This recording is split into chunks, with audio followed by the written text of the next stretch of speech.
Et question d'analyser ce qui se passe à Fredericton. Je retrouve maintenant l'éditorialiste à l'Acadie Nouvelle, François Gravel, et le politologue Roger Ouellette. Messieurs, bonsoir. Merci d'être avec nous. Bonsoir. Bonsoir. Roger Ouellette, commençons avec vous. Est-ce qu'un retour en Chambre serait souhaitable, à votre avis, à ce moment-ci de la crise? Je sais que oui, parce qu'on dirait que les députés ont beaucoup de questions posées. Et puis, il y a ce comité du cabinet qui regroupe les chefs de l'opposition. Mais on dirait qu'il y a un manque de communication entre les chefs de l'opposition et leurs députés sur le terrain. On l'a vu avec les Verts et on l'a vu également avec le député libéral par rapport à son chef, M. Vickers. François Gravel, revenons maintenant sur le dossier qui a fait beaucoup jaser dans les derniers jours, celui des travailleurs étrangers temporaires dont l'accès est interdit au Nouveau-Brunswick. Selon vous, est-ce qu'on est devant une décision de santé publique ou politique? Je pense que le gouvernement Higgs a peut-être commis une première erreur depuis le début de la pandémie. Effectivement, c'est la première fois qu'il prend une décision qui, à première vue, ne semble pas être une décision basée du point de vue sanitaire, mais d'être plus politique. On peut, c'est qu'il y a déjà des travailleurs qui sont au Nouveau-Brunswick. Ils viennent avec un programme fédéral. Ils viennent ensuite en quarantaine pendant 14 jours. Et après, jusqu'à maintenant, ils n'ont pas propagé la COVID-19. Alors, il n'y a pas de raison de ne pas continuer avec ce programme-là qui nuit énormément à certaines régions, en particulier les régions rurales. Et que c'est le fédéral qui décide de l'entrée d'étrangers sur le territoire canadien et non le Nouveau-Brunswick. Ces gens-là ont eu des visas en bonne et due forme du fédéral, de l'immigration, et ils étaient en place. Et on dirait qu'il y a eu un manque de communication, une décision précipitée en deux. Et on le voit aussi, ça a été évoqué lors de cette réunion du comité du cabinet élargi. Et M. Vickers avouait qu'il n'avait peut-être pas posé beaucoup de questions et qu'il était plus vigilant la prochaine fois.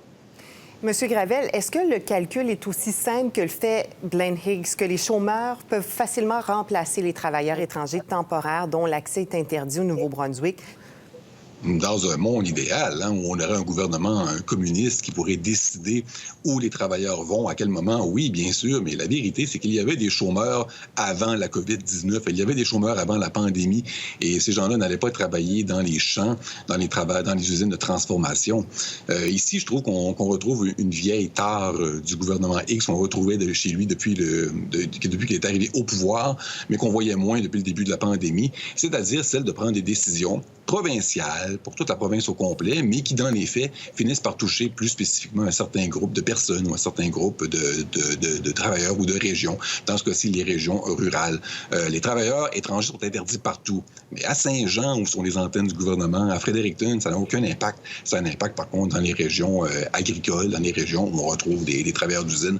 L'autre chose, c'est que certaines de ces professions sont plus spécialisées que l'on pense. C'est ce que les agriculteurs le disaient, entre autres. Et voilà. Puis si on prend aussi, par exemple, les usines de transformation de fruits de mer, c'est pas n'importe qui peut, en quelques secondes, là, ouvrir un crabe ou un homard et le transformer. Alors, on prend cette décision-là et on la prend aussi sans vraiment proposer de plan B crédible. On pourrait augmenter le dépistage, par exemple. On pourrait subventionner les entreprises agricoles pour qu'elles puissent augmenter de meilleurs salaires pour attirer ces chômeurs-là. Mais on n'offre rien du tout, seulement une sorte de pensée magique, c'est-à-dire l'espoir que les étudiants et les chômeurs vont se rendre en grand nombre à la ferme la plus proche ou à l'usine la plus proche pour travailler. Se dire finalement volontaire à travers tout ça. Roger Ouellette, en terminant, croyez-vous que ce dossier-là va marquer un tournant dans la façon dont on gère cette crise politiquement?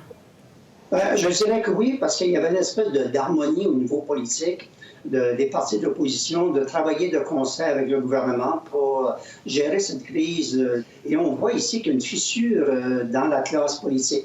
Et je crois que cette fissure va continuer à augmenter si le gouvernement Higgs ne revient pas à de meilleurs sentiments et accepte. On a vu, il y a une certaine ouverture de dire on peut avoir des exceptions, lesquelles on ne sait pas. Oui, mais c'est pas clair encore.